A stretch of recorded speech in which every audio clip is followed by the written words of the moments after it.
All right, welcome to Good Morning Nigeria. Once again, if you've just joined us, and it's live on the network service of the Nigerian Television Authority. Just to remind you, our conversation this morning is a review of the 79th UNGA, and not just reviewing UNGA, of course, applying it to our 64th independence anniversary. And of course, we'll be engaging our guests. But first, let's listen to our background report put together by our correspondent, Yemi Ajayi. The United Nations General Assembly is known to be one of the 6 principal organs of the United Nations, with purpose of deliberation, policy making, and representation. Its powers, composition, functions, and procedures are set out in Chapter 4 of the United Nations Charter. It is the only UN organ where all member states have equal representation, including Nigeria, with an annual meeting for proper deliberation. The 2024 UNGA, which is the 79th, is not in any way different, with world leaders and international organizations in full attendance, bringing to the table different issues of concern. The theme for the meeting was Leaving No One Behind, acting together for the advancement of peace, sustainable development and human dignity for present and future generations. The Nigerian President Bola Ahmed Tinubu, who was represented by his vice, Senator Kashim Shettima, at the meeting, had his voice heard loud and clear, with different issues, suggestions and proposals presented on the table. Nigeria, in President Tinubu's address at the Assembly, had called for debt forgiveness for Africa and other developing countries. He had asked the United Nations to prioritize debt forgiveness for Nigeria and other developing countries from creditors and multilateral financial institutions.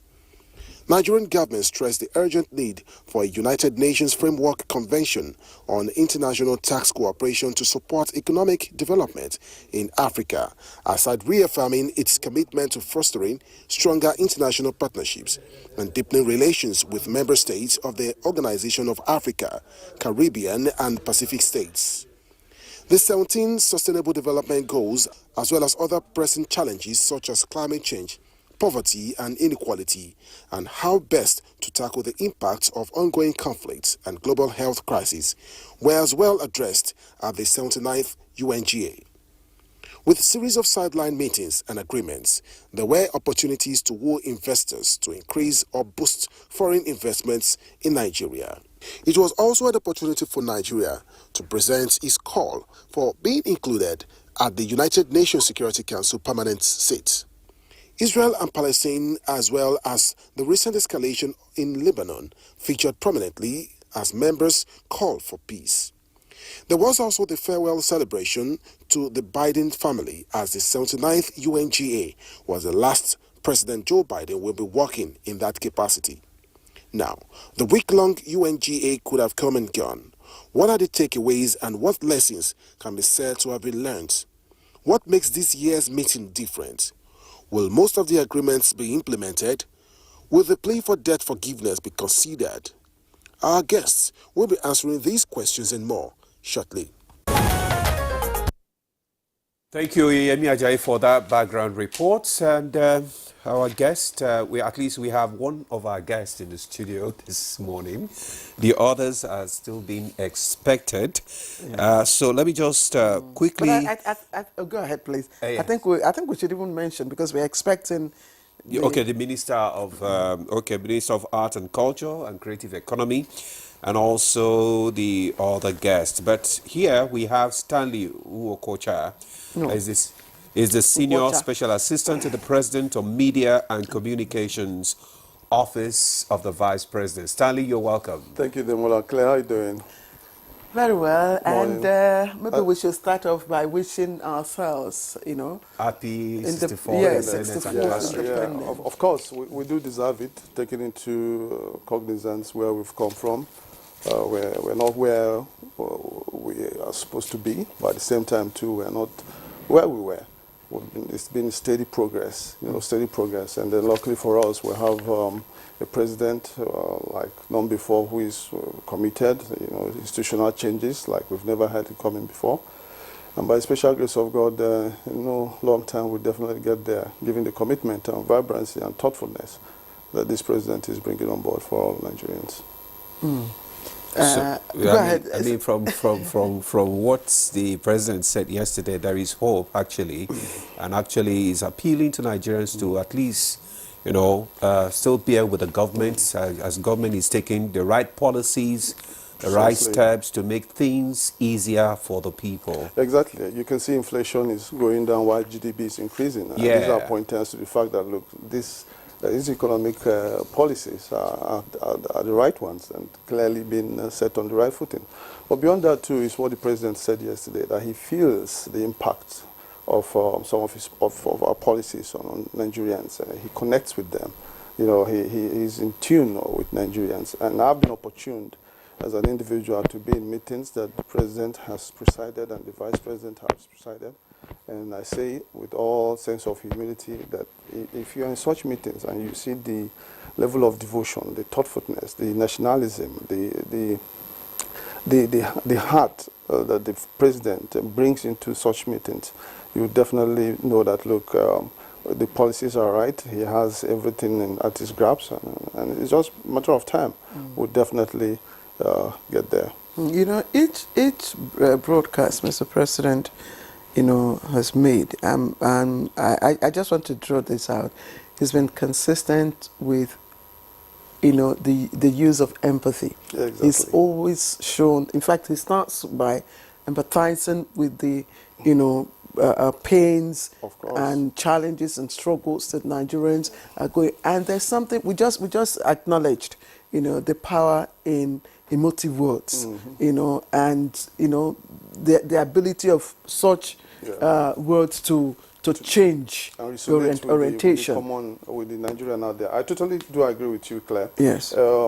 Sometimes, like they say, it's not about the big dramas. When you speak to the ordinary Nigerian, one thing that endears him to you is your ability to feel his impulse, to feel what he feels. And definitely, this president totally feels it. This president is committed to salvaging Nigeria from what he met on ground. And clearly, one of the things that make nations great is not, it's about strong institutions. Yeah. All right? You might have the best of laws, you might have the best of humans, but if you do not have strong and vibrant institutions, everything crumbles and crashes.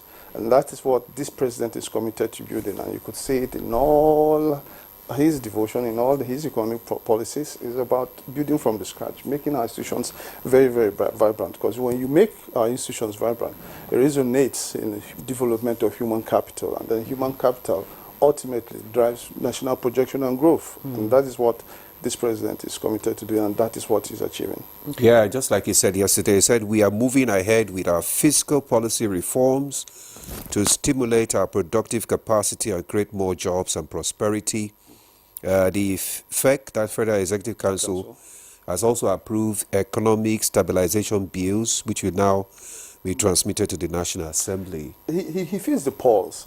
Nobody ever expected that, given the population of Nigeria, that you could bring the student loan scheme, for instance, and that's just one, you understand. And the poor man's son can actually go to school. So long as you have the will, you have the determination, there is an opportunity for you to go to school. And if you know the eye for here, I mean, I guess you never heard of an Unkocha before. It's just with a little opportunity my parents gave me to go to school that's brought me where I am. I never expected that I would be speaking for the government and presidency. So you could see the power of education. Yes. And Mr. President recognizes this. And here we are, giving each and every Nigerian child the opportunity to go to school. To me, there's none like that. And if you take into cognizance that it is historical, never done before, I guess this president deserves a whole lot of talked accolades. about education, because I was just also going to follow up with your question, but you just touched on education, and there are two initiatives that the president, I'm sure there are others, but this particular ones are just, I was just talking about it yesterday, the students' loan fund. Yeah. It's very fundamental. Very, very. And I've had conversations with some students in the tertiary institutions, even though some of them are yet to, those who applied are yet to get, the institutions are yet to get.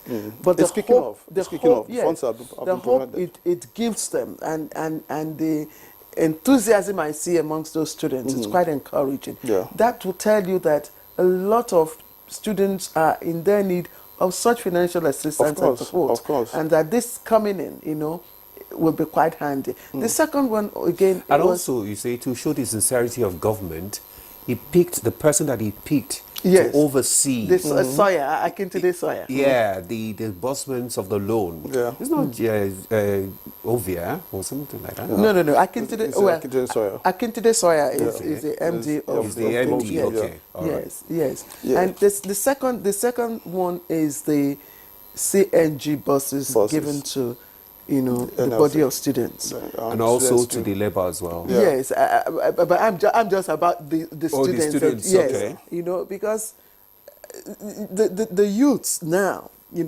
really are eager. They're eager to, be part of governance. To participate in that process. So if you're able to make the process seamless for them, and giving them bus to alleviate the cost of transportation, it goes a long way. It goes a long way, Claire. Yes. Claire, sometimes what you need in life are not the biggest and finest of luxuries. What you need are the small things that just give you that small push and then allow you to compete with your peers. Now imagine that you're so brilliant. I give you a story once like that. So while we were in secondary school, there was this very poor boy, but again, he was about the most vibrant in the class. But his parents were nowhere, Modest. So he used to jump in this, what you call 911, gongoro, to come to school every day. And then sometimes, what you would do, gongoro, the Yeah, trucker, gongoro is different from 911. Gongoro, okay. Yeah. You don't know Which one is Gongoro? Oh, no. That So it's this long truck Yeah. they're using ferrying goods from one state to another. So they usually park, because he was from a little mining community, so they usually ferry some of them, in the to and fro every blessed day. And there's, of course, what his mates would use to throw jabs at him is the fact that you that climbs Gongoro every morning, it hurts him. But guess what? By the time we finish, this boy made 9 A's. You understand? He made 9 A's and then got admission to read pharmacy. As I speak to you today, he's one of the best pharmacists you could have around, and he's made it. He has his own pharmaceutical company. So what am I saying in a sense? It's just the little push you need, the little push you need in life, that educational awareness, that it might be a struggle, it might be painful at some point in time, but with that push, that's all. And then if you have a president that's aware of this, that resonates with this, that's in touch, that's in tune with this, and then you find out that, look, he recognizes the power of education, that, look, the power of education enables the son of a no man to reach his heights and dreams and tops. It definitely means that, look, this president has it right, and by the special grace of God, it's just for all of us to support him, and we'll get there. Yes, we're having challenges. He has not shied away from it. He's faced it head on for each and every challenge. He has the requisite solutions that he's bringing on board, and then that is what we think. And then you have a vice president too, who is very vibrant, very loyal, very supportive of Mr. President, believes in the president policies, goes all the way to ensure that, look, he succeeds in every assignment given. That to me is phenomenal. One other issue again that I wanted us to talk about, emanating from the president's broadcast yesterday, is the fact that he said, if we do not correct the fiscal misalignment that brought us into this economic downturn, we will never make it. Yeah. And I'm sure we were on set when the lady from the Central Bank of Nigeria also talked about the need for monetary and fiscal policies, to align.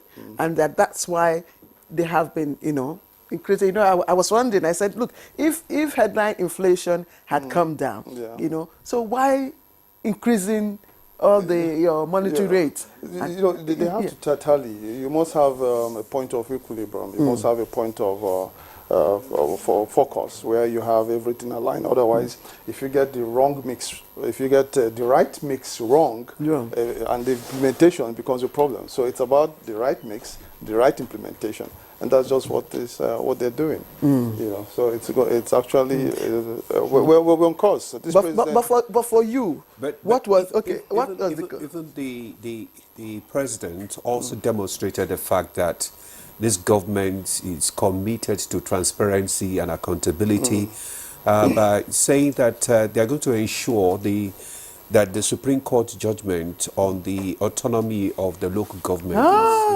implemented. You know, that attracted heated conversation yesterday. It did, the autonomy it did, of the local government. And if you ask me, it's a master stroke. But beyond the independence being brought to the local government administration and funding, for me, it's about the vision of this president to spot that, look, that under the Constitution, local government has full autonomy. When did we get our independence? Since 1960, right? Yeah. And have local governments not been in existence since then? So what has hindered their progress, whether financially, democratically, or otherwise? But you had a president that upon resumption looked at the books, giving his own vision, and said, look, the best way for us to go is to grant full autonomy for local government. And don't forget the fact that he has been a governor, he has been a senator, and so he didn't need to do much. All he needed to do was just approach the Supreme Court and bingo. Stanley, let's not even go there, because yesterday the professionals, you know, that we had on our program didn't quite agree.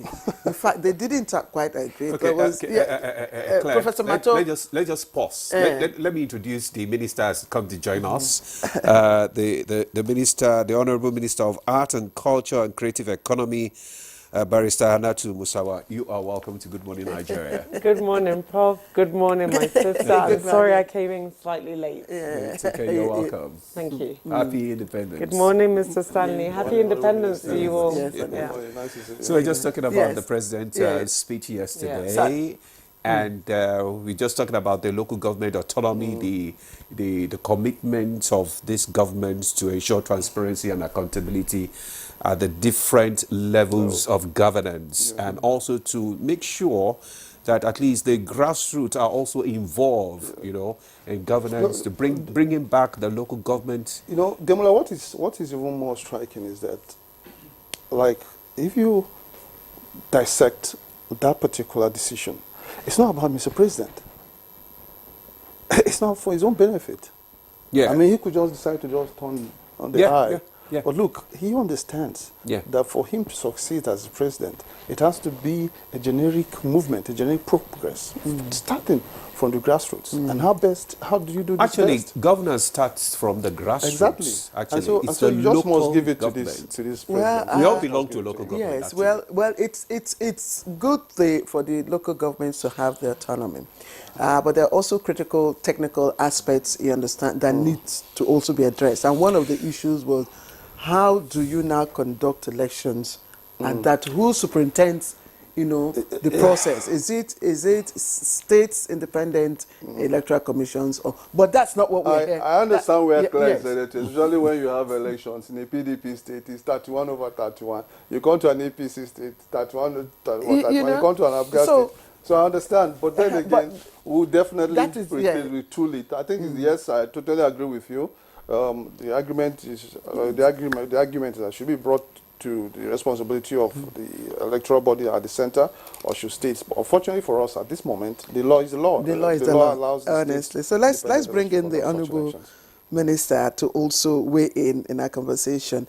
Once again, happy 64th independence anniversary. Yesterday when I started, I said I was 64, and I didn't hear. By the time I left the studio, people were calling me, Clau, how old did you say you were? I said, you see, you just heard I am 64. You didn't hear the other part of it. What was the main thing for you in the president's speech yesterday? Honestly, again, thank you for having me. The main thing for me in the president's speech was really this hope. I, as a Nigerian, you know, we talk about the issue of renewed hope. And it's not because I'm working with Mr. President, with Mr. Vice President. It's because I see a duo, and I see a leadership that really is looking at what they will bequeath for the future. you're talking about local government autonomy. In order to make great decisions, you have to make very difficult decisions. You know, Nigeria at the age of 64 has been through a number of challenges. It has become almost a woven situation whereby you have to really take things apart in order to put them back together again. For us to be able to do that, you have to make very difficult decisions, and sometimes these decisions don't appear perfect in the very time that they're being made. But you just have to have the courage to make those decisions in the long-term sustainability or long-term interest, specifically for the next generation. And in everything that the president said, I felt the energy that he was making a long-term decision. He wasn't doing things that would satisfy people right there and then. He's very long-sighted in everything he does. He's very meticulous in everything, every process. He's looking at what he will leave in long term. This is a man that has spent the best part of his life really preparing for himself for this this service to Nigeria. This is a man that has thought long and hard as to what needs to be done. This is a man who has watched a Nigeria go from one disaster to another disaster, decisions being made to satisfy immediate needs, but that are creating more problems. Yes, we talk about the issue of local government autonomy, and it's not a perfect solution in that, as you say, who takes care of elections. But, you know, we have to make a decision as people as to what we want. Okay. Do we want to have a leadership that makes decisions that will satisfy us in the immediate? Or do we want a leadership that is going to look at how they can really solve the problem of Nigeria and the problem of Nigerians for the future generation of Nigerians? A lot of things that have happened to this country from 1960 through these 64 years. Decisions and actions have been taken by leaders that have led us to where we are.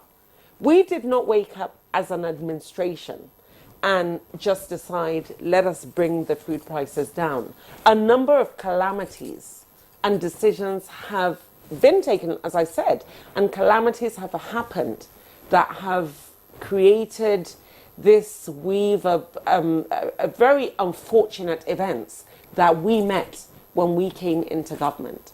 So we have, again, as I said, a leadership that is ready to take the courageous decisions. And I say this with every sense of responsibility. Very decisive decision. The courageous and decisive. It's not a president that wants to be popular.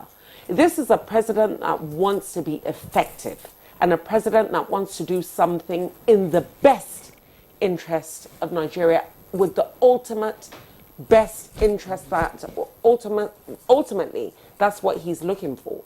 And in his speech, that is what I've seen. And even in his speech, you know, he did a lot. You know, sometimes Nigerians, I think what we are as a people, to be honest, we are a traumatized society. We are a society that have come out of a lot of trauma. This trauma has come from bad leadership in the past. It has come from our lack of understanding of who we are as a people.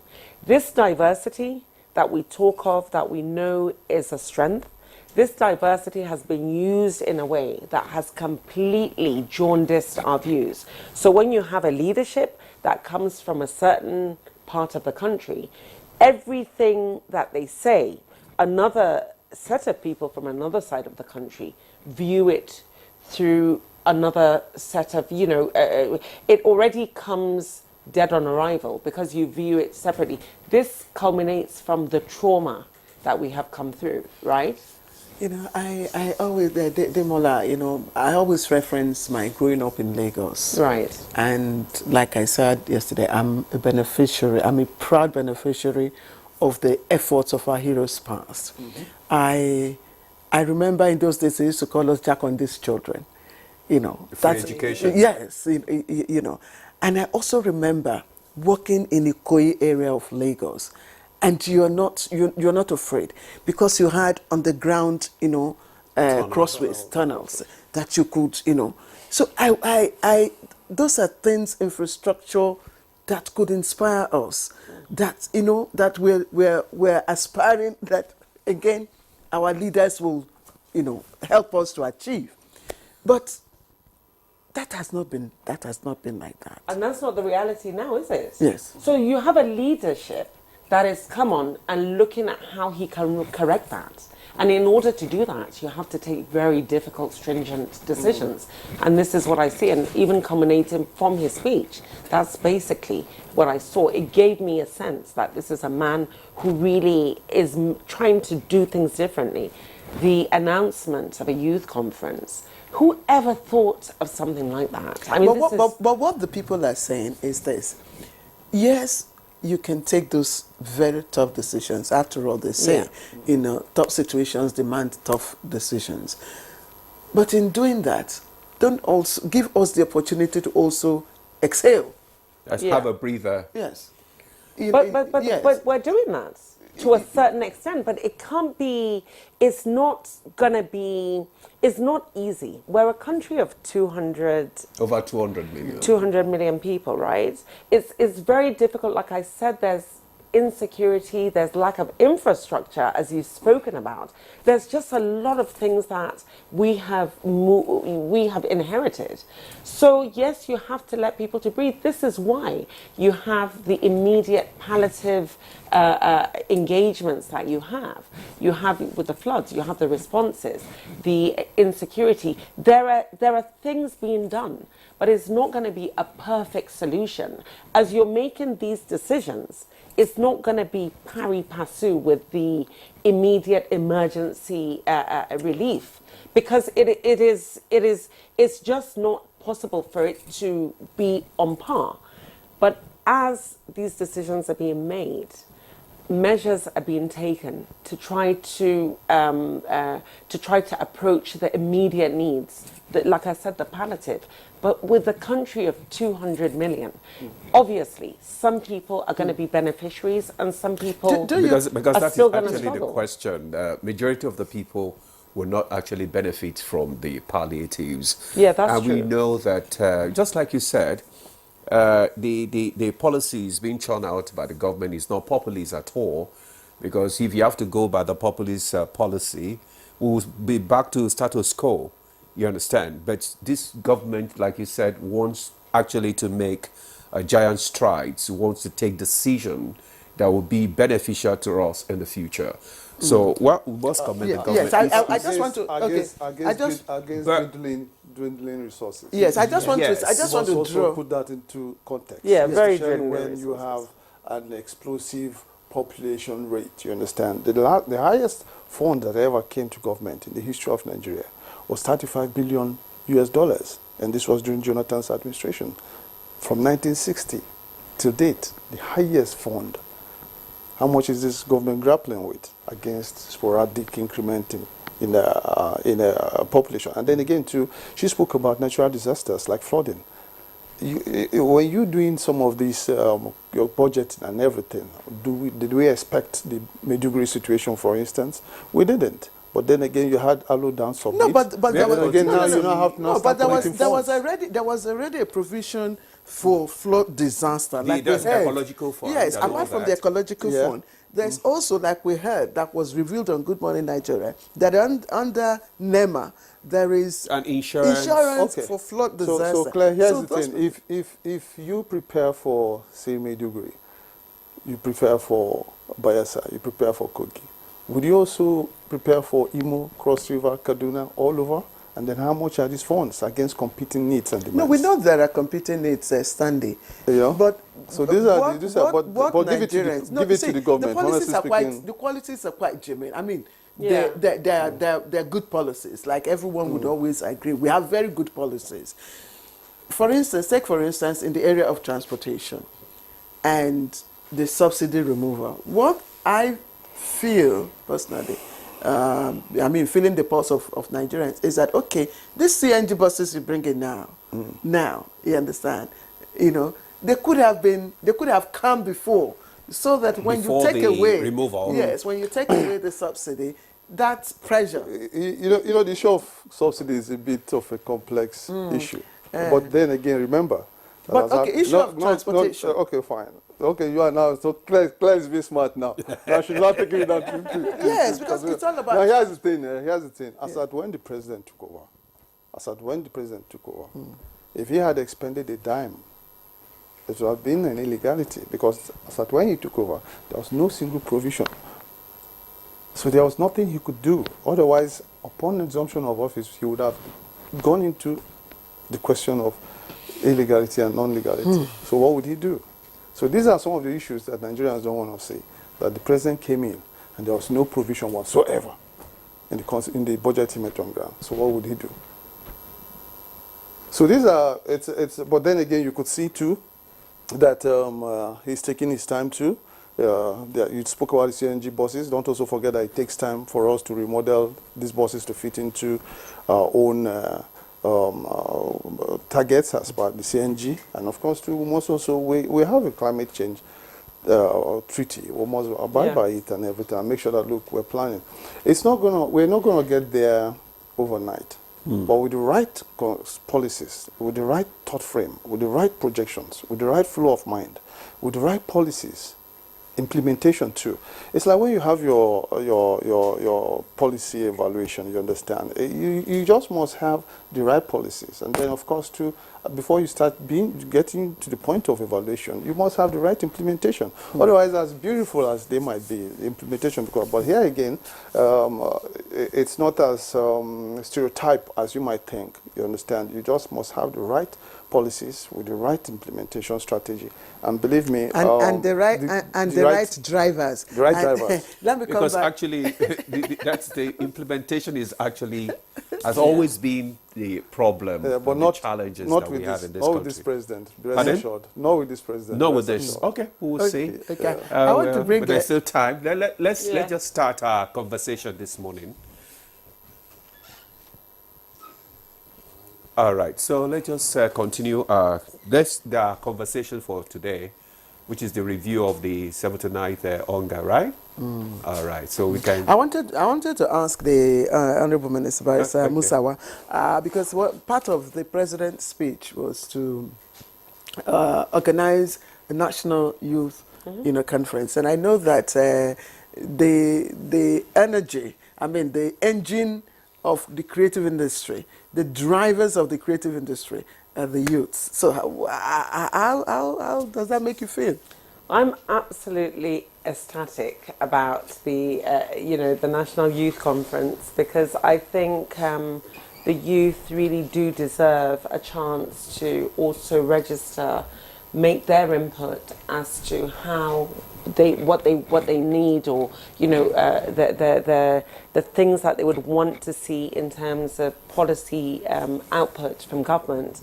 So the youth conference will give them an ability to be able to express themselves in that respect.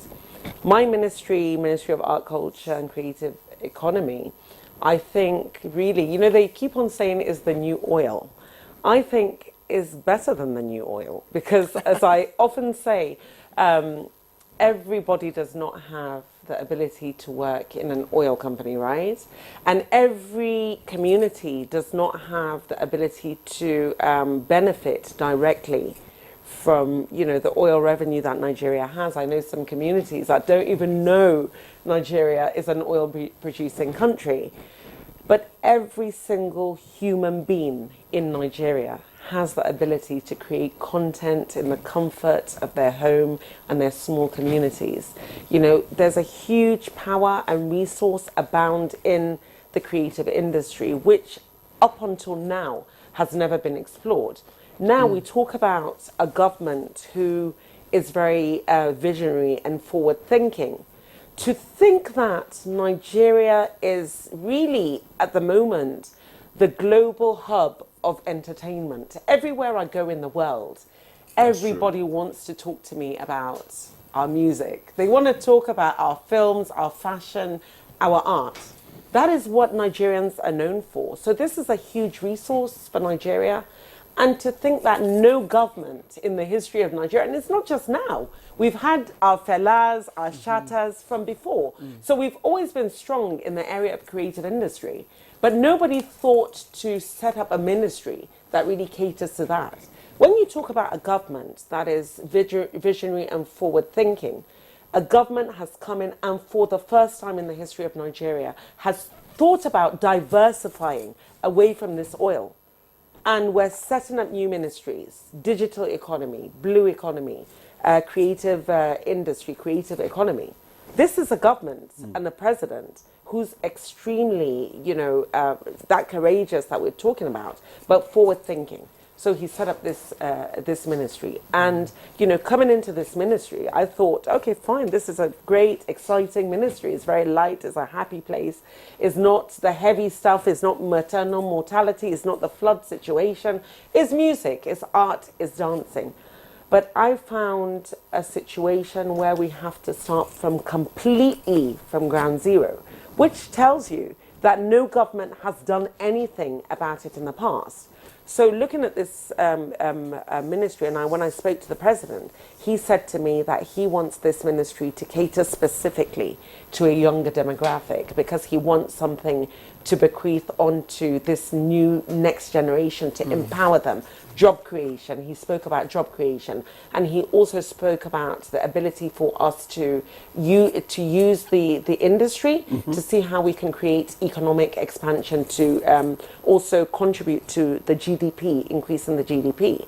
So what I'm looking at with the youth conference is to see all the different initiatives that we have or we have thought out, a beautiful strategic framework that is really going to add a lot of worth and bring value back from the creative industry into Nigeria, create value for the industry players, which is invariably young people, and bring it back in.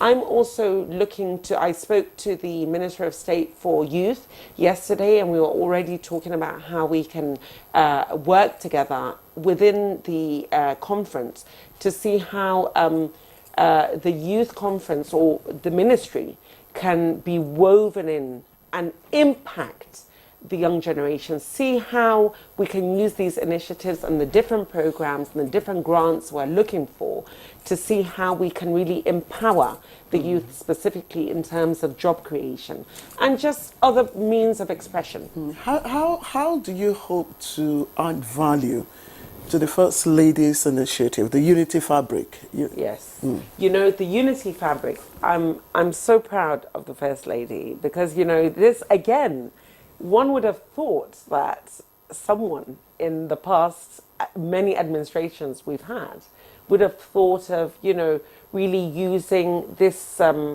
creativity that we have to bring it into, to sort of bring it for unity. And one of the great things about my ministry is it also has the power to create unity among Nigerians, because that's when you talk about the language that everybody understands is within the creative industry. Fabrics, right? Is all part of our fashion. So the Unity Fabric is something that we really want to use to create a sense of identity for the whole of Nigeria. So this Unity Fabric we want to take on the road. And hopefully the next time I come here, the professor, Mr. Stanley, I'm not a myself, professor. well, you are now.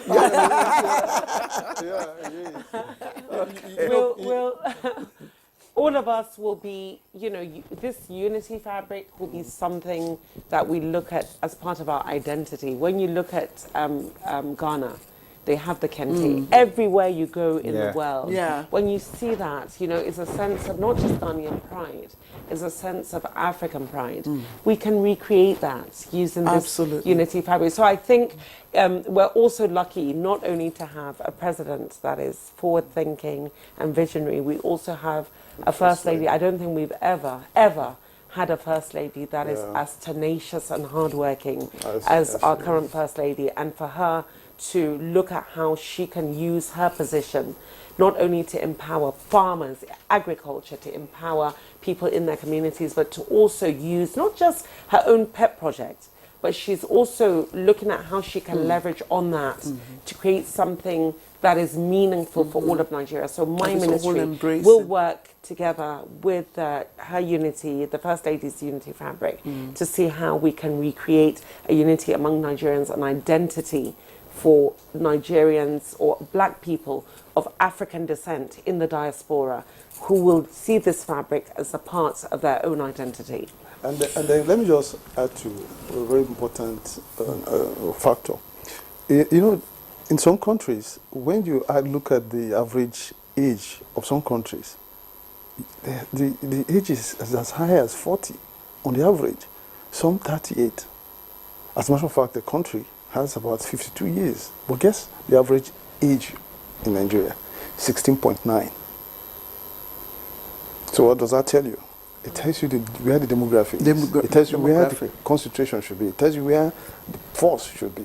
Because if you have a very young and vibrant nation like ours, it tells you that, look, this is where your strength lies, and this is where you must channel a lot of your resources to. And clearly, that's what the Honourable Minister here is doing, and that's what the First Lady is doing. That's where the President's focus is, by organizing the youth focus. So like we did speak earlier on getting the right policies, and then being futuristic. This President has a grasp of issues. This President knows his onions. And clearly, imagine if you have such huge investment on this very young age bracket. Imagine what the outlook or what the results will be in the next 20 years. Certainly, Mr. President would not be there, but his impact, and of course, would always be felt. Yeah. Just like in Lagos till today, they have a blueprint, a roadmap, and that is why you see Lagos, developing, going from one strength to the other. Yeah. All right, so let's just go to our conversation for this morning. This reviewing the UNGA Nigerian participation at the UNGA session. How would you describe it? Well, first of all, I have to commend the Vice President, because he read the President's speech. It was a President's speech that was delivered by the Vice President, and of all the presidents that read their speech, none was as engaging as that. I think we have to be proud of, in Nigeria, that we have people that can articulate themselves in the world stage, in the delivery of our the President's agenda at UNGA. The way that the Vice President did it was absolutely perfect. I think UNGA for us this year was still a hope to do the right network that was necessary for us to take this stringent and very courageous, visionary agenda that Mr. President has. For me, it was very fruitful. Okay. Like I said, it's a new ministry. Not only is it a new ministry, it is one that completely had to start from ground zero. We didn't have the necessary policy, the necessary legal regulatory framework that you need to really build a proper industry. If you're looking at, and I must say again, one thing that all of us have learnt from Mr. President is the importance of sustainability. Okay. For him, it's all about setting up a structure and a framework that is going to outlive him. Mm-hmm. That is going to outlive his administration. Mm-hmm. And you spoke about Lagos. Yeah. It's the same thing. You go everywhere in Nigeria is beautiful, but you go to Lagos is a different experience altogether. And in most parts, whether anybody likes it or not, in most part, it has to do with this strategy and the vision that Mr. President had when he was in Lagos. So in UNGA, what I did was to reach out to all the necessary players that we felt we could partner on. My ministry came on and had an 8-point agenda. And part of that 8-point agenda was partnerships and collaborations. And we have learned that in order for something to have long-term sustainability, it's good to bring the private sector on, and it's good to also have collaboration. And, you know, again, my ministry is also looking at doing cultural diplomacy. So we used UNGA, which is the best platform for you to be able to do that. There are Nigerians all over the world, apart from the fact that you have black people. 1 out of every 8 person in the world is of Nigerian descent. So you have black people of Nigerian descent that are looking to Nigeria for their identity. But you also have Nigerians, Yoruba in Brazil, in Cuba, Hausa in Saudi Arabia, in the Middle East. You have Igbo people. They've never been to Nigeria. These are indigenous people, right? But they are of Yoruba, and there's still the culture, everything is there. So with that cultural diplomacy is very important for us to do, because we will also want to use the industry, the cultural industry and the creative industry to do a repositioning of Nigeria. I don't know if you've seen one of the, we've already started, I am Nigerian. We have Nigeria everywhere. I did a poem recently. Is that the spoken word? Yes, yeah, in fact, someone sent me a message. I was hoping to ask you. Yeah. He said, please ask her. She has a well-woven spoken word jingle on the Ministry of Creative Economy. It's magical. Does NTA have it? Yes, NTA has it. I don't know whether NTA has shown it. So I think NTA needs to show it. It's important because it's also using, based on the directive that I had from Mr. President, to use this industry, to use this ministry, to bring cooperation, understanding, unity, a sense of identity. He wants us to rebrand. He said rebrand. I say reposition Nigeria, because everybody is interested in our culture. They're interested in our creativity. So I used UNGA for that as well. We waited for the 1st of October to bring out that particular poem that you spoke of. Is a series. It's a 7-part series. Okay. The one that you've seen is part 1. Part 2 is going to be even more magical than part 1.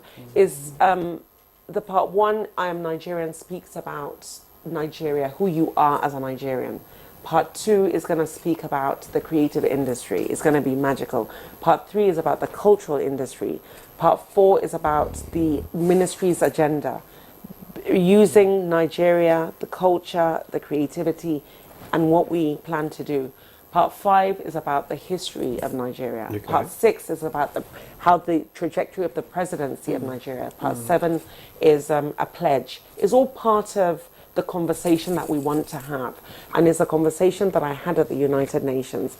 And again, the partnerships that I've spoken about, we spoke to the Saudi Arabia, to UAE, to people that have interest in investing in the infrastructure. That's what of the creative industry. Yeah, I wanted to ask, what are the products From UNGA. from yes, that you're projecting at UNGA? Oh yes, the product that we projected at UNGA was let me talk about my ministry and then we talk about the wider conversation.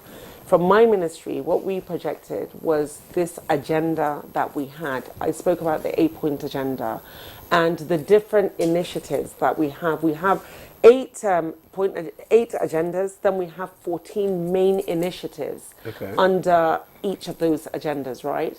And in those initiatives as well, the creative industry has 49 subsectors. So when you talk about music, art, fashion, those are the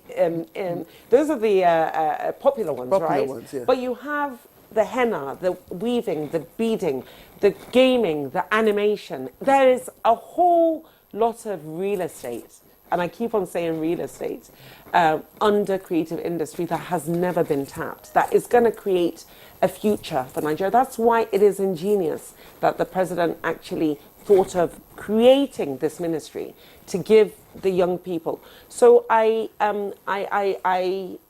projected this vision that we had. And if you saw the interest that we had from specific countries as to working with Nigeria to create this fantastic ecosystem, because they want to be part of the wave that Nigeria is having. They want to be part of the potential that is abound within this industry. So we were able to get a number of, we got traction, and now we are going to have partnership. Probably it's too early to announce some of the partnerships because, it's good to sign the MOUs first and to have the T's crossed and the I's dotted. But we were able to get traction, and we were able to get partnerships, and we were able to get funding from a number of countries, and also a number of banking institutions who want to invest in the creative industry. Wow. Actually, I was going to ask, Wow. when are we going to start seeing the fruition of all these, engagements? I think the fruition is going to start possibly by next week or upper week. I think within the week. An announcement has been made by Afrexim of I will wait till they did make the announcement, but I'll wait till the MOU is signed within the week before I make the official announcement. But Afrexim has committed quite a lot of money to the industry. Big Win, we have signed an MOU with Big Win, who are investing $2 million for job creation, because we are creating 2 million jobs by 2027 for the young creatives. So Big Win has already signed a MOU with us in order for us to be able to do that. We have already launched CLAP, Creative Leap Acceleration Program, a couple of months ago, which is an online network for creatives. It's a one-stop shop for everything creative, for networking, for job creation opportunity, for capacity building, for training, for everything, funding is all on CLAP. I think I asked people, we're going to do another relaunch of it, where you can join CLAP at clapnigeria.ng, and you will be able to get the network that you need as a creative. We are launching, I'm very proud to say, I think within the next week, we're going to announce IP. IP has been always foundational. The fact that the members in the industry don't have protection, IP protection, is actually a crying shame. And that's why I said we had to start from ground zero. So we have worked with stakeholders across the full spectrum. And we've worked with NESG, which we signed an MOU with to create policy. So IP policy is coming out within the next week. I worked with a number of ministries, trade and investment, and we're going to deliver that to Nigerians within the next week. Cultural policy is also going to be delivered as soon as IP is delivered. Again, we worked with NESG to deliver that. And I'm working with the Ministry of FCT. We're going to infrastructure. We don't have any infrastructure to support the industry, and which is why we spoke with the members of the Middle East who are interested in creating an ecosystem, free trade zones for the creative industry. And so we're creating an Abuja creative city, which is going to be, a convergence point for everything creative. Abuja Creative City. Abuja Creative City. We're creating museums with the FCT and all over Nigeria. And we're creating arenas, cinemas, we're creating domes, we're creating diversity. It's just so much. Where will that be? Okay, before she answers that. I will allow the Ministry of FCT to announce that. Okay, Minister, we'll just take a pause now. The director is signaling that we should take a break. When we come back, we'll talk more on this, and we'll bring Stanley in as well. Yeah, all right, we'll take a break now. Good Morning Nigeria continues. Stay with us. Thanks for staying with us. You're still on to Good Morning Nigeria on the network service of the NTA. We are still reviewing the last UNGA session in America, and we have our guests with us. The Honourable Minister, he's still here. But this time around, let's bring in Stanley now to talk about the most significant outcomes and commitments made during the 79th session. Okay. So this year's UNGA was themed "Leaving No One Behind," and it was one of the most successful UNGAs that we had in Africa. Mr. President gave a bite to some of the yearnings and aspirations of Africans. In his national statement read by the Vice President, Mr. President was so direct. There were calls for immediate action on hunger, calls for debt cancellations, restructuring of financial world of financial architecture, calls for actions on insecurity, calls for climate change. It was totally holistic.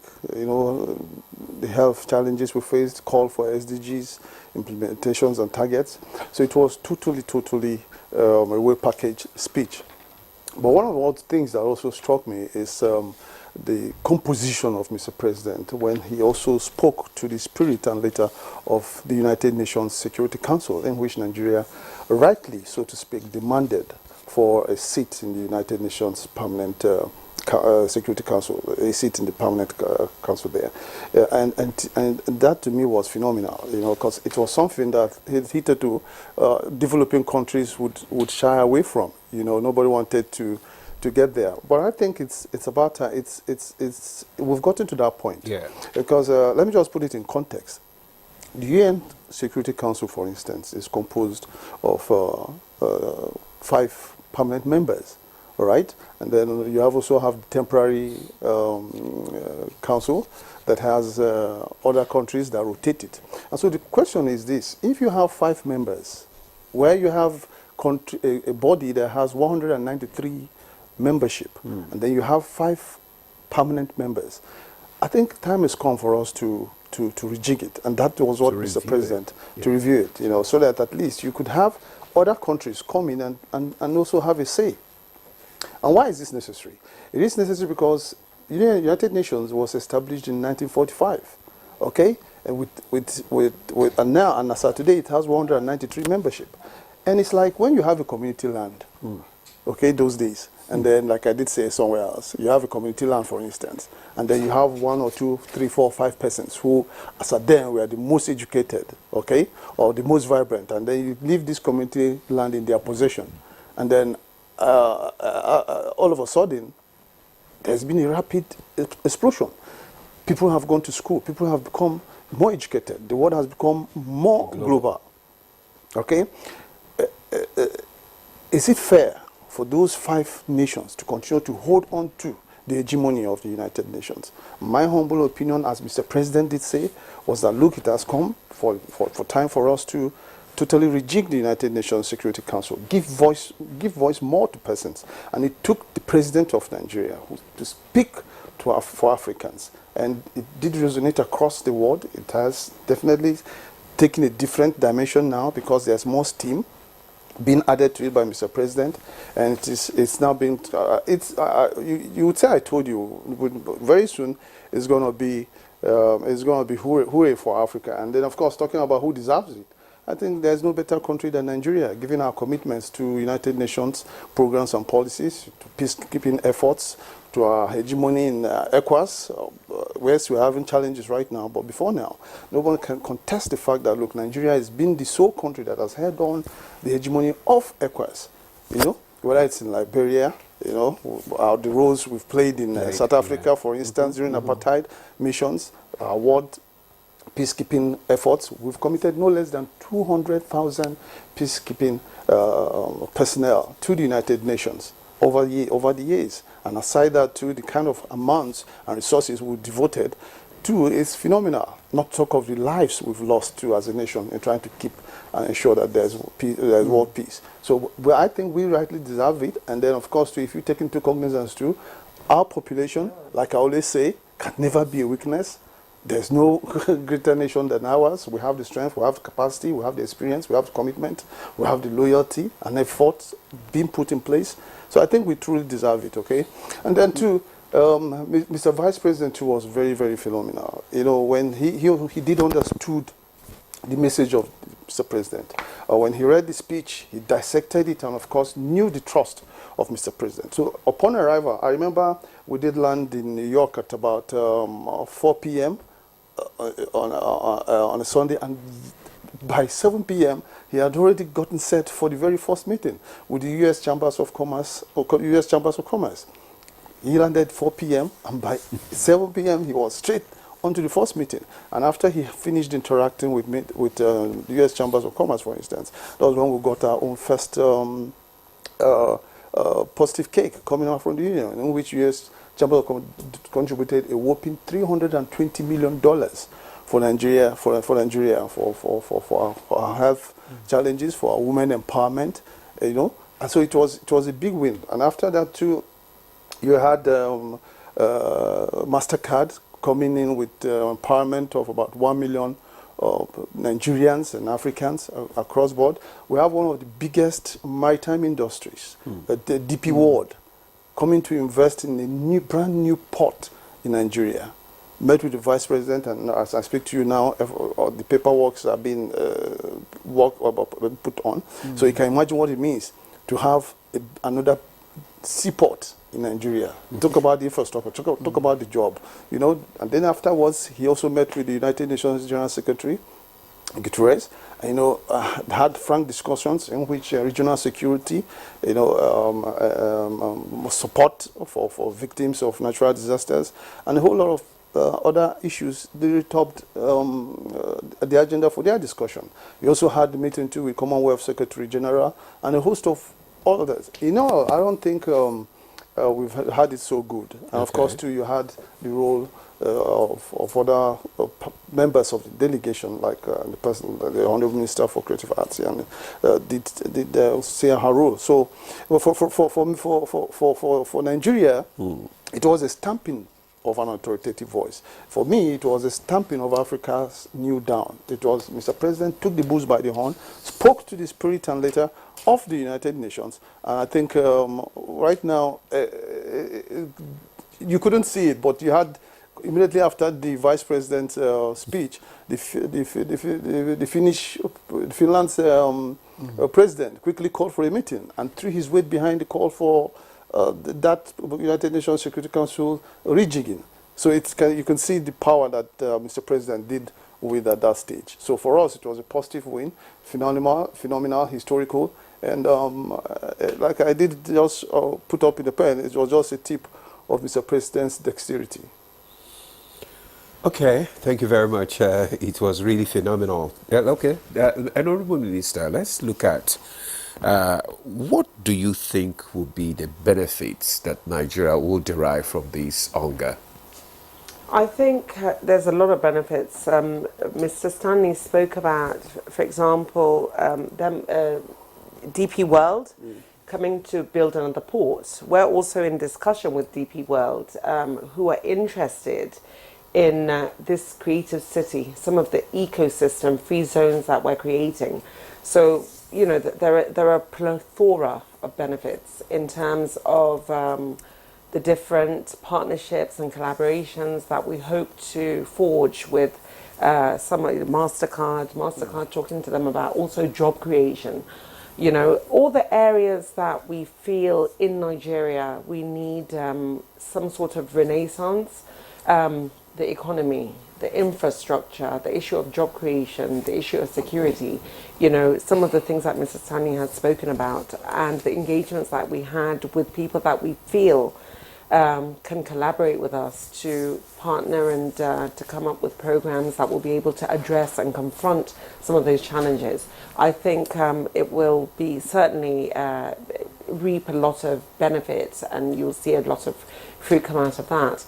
it was very interesting for me because it's the first time that I've gone in an official capacity, and to see everybody that was representative of their own sector, you know, the Minister of Digital Economy was doing a lot of work. He did a lot of work in terms of engagement with partnerships and collaboration with the AI, and to bring internet connectivity to all of Nigeria, every part of Nigeria. And the Minister of Trade and Investment also did a lot of work and engagement in how we can trade as a country. The Vice President was absolutely incessant in his own engagements. Sure. There was no sleep for him. I think he worked, like Mrs. Stanley said, you landed at 4 by 7. I was in a number of meetings, and you know, he was what I found, and I learnt a lot from him as well. What I found very interesting and empowering was in every single meeting that we had with the Vice President, there was a discussion about the areas of interest, but he took it further. Okay, what are the actionable points? Now, where are we going to go from here? It is not just a discussion that we're having. He wanted results. And every single meeting that he went into, he did not come out until he got some commitment from results, because it was a situation for him where he wanted Nigeria to completely ensure that we made the best of the engagement. So, you know, I learned a lot from him. I'm not going to go into any meeting without coming out with some actionable results. You know, the Minister of Women Affairs also went into every single one of her meetings with she needed empowerment. She was very strong on the issue of empowerment, and she needed to come away with something. So I think in the next coming months, maybe a number of announcements that you're going to see from specifically the ministries and from the federal government that went on those engagements. You will see a number of announcements that have come out from the engagements. Obviously, it's slightly premature for me to say, you know, this announcement and that announcement, even though I know they're in the pipeline. But of course, the MOUs have to be signed, the T's have to be crossed, but there will be a number of announcements from the successes.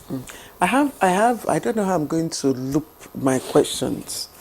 Let me just find a way of doing that, because we're almost running out of time. The first is the specific cultural programs you intend to use to drive the cultural diplomacy. Yeah. That's one. And then two, how do you intend to mainstream the diverse cultural, cultures we have for inclusion?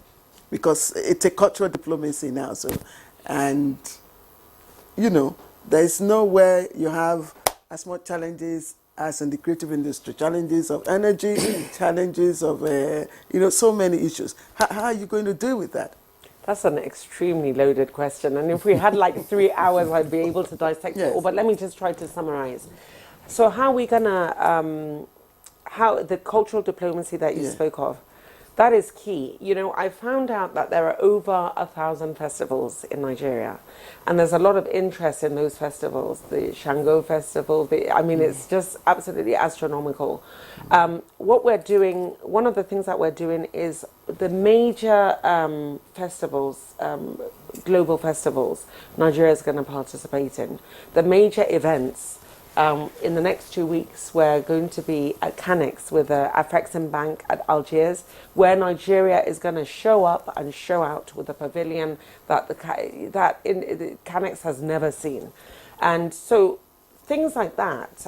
At Davos, earlier on in the year, we had a cultural night. Here at UNGA, we had Destination 2030 is our brand that we hope to leverage on the creative and cultural industry to reposition and rebrand Nigeria globally, right? So Destination 2030, and it's all part of that poem that spoken word, the poem that you're going to be seeing on our networks. So we're going to engage in a number of festivals: China, Brazil, Cuba, Jamaica, Notting Hill.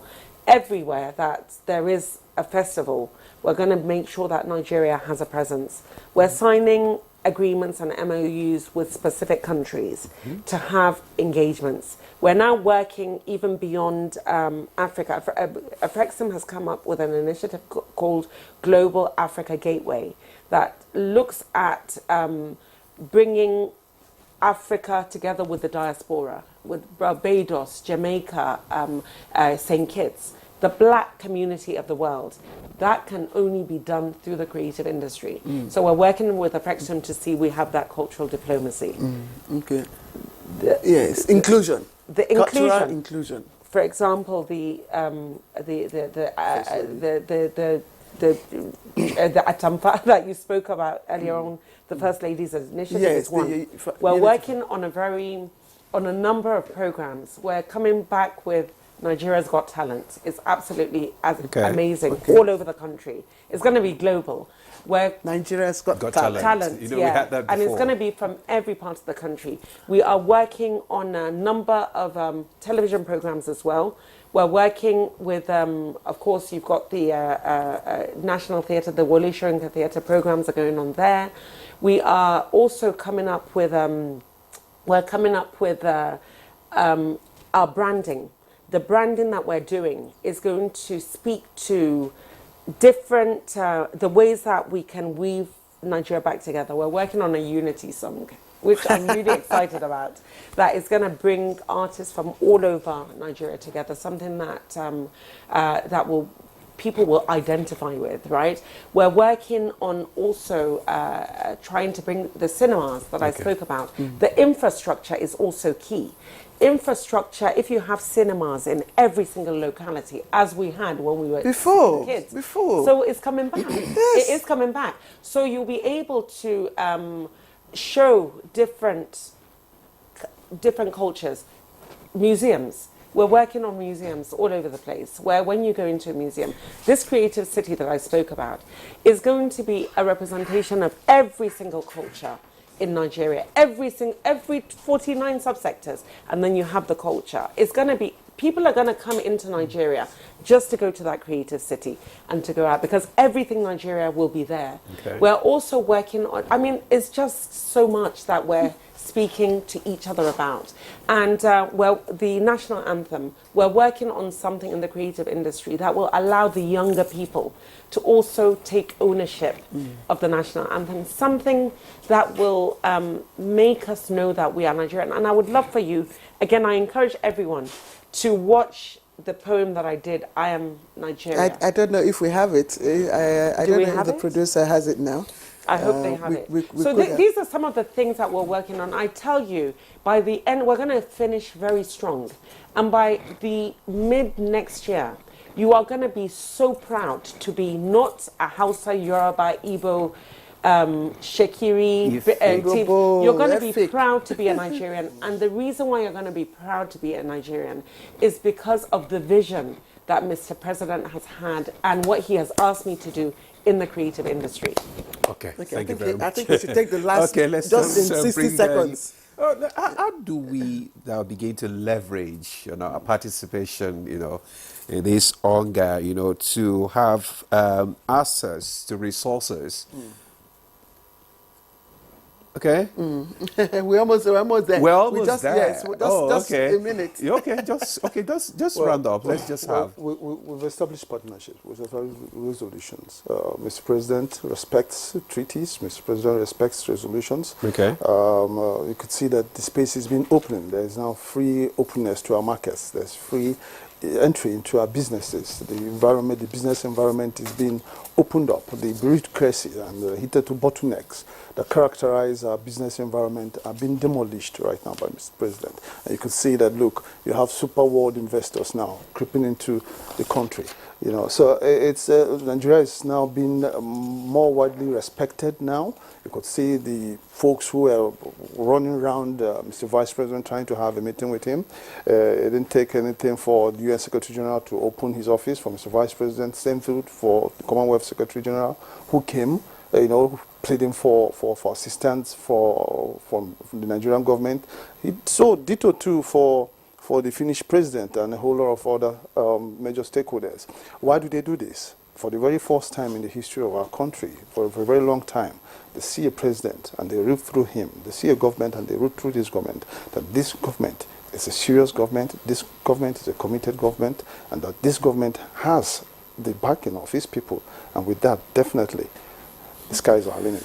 Well, thank you very much. This government is a serious government. This government is a government of the people, for the people. Thank you so much, Stanley, for your contribution this morning. Thank you. Stanley Unkwocha, right? Unquocha, Unkwocha. unless you bring one cow without Unkwocha. Okay, Stanley Unkwocha is the Senior Special Assistant to the President of Media and Communications Office of the Vice President. Thank you so much for coming. Good job you guys do. And Honorable Minister, for the first time, this is your first time on Good Morning Nigeria. No, we've been here before. Oh, okay. Several times. Several times. Okay. home. Okay, maybe the first time I am going to have you. All right. There's my sister.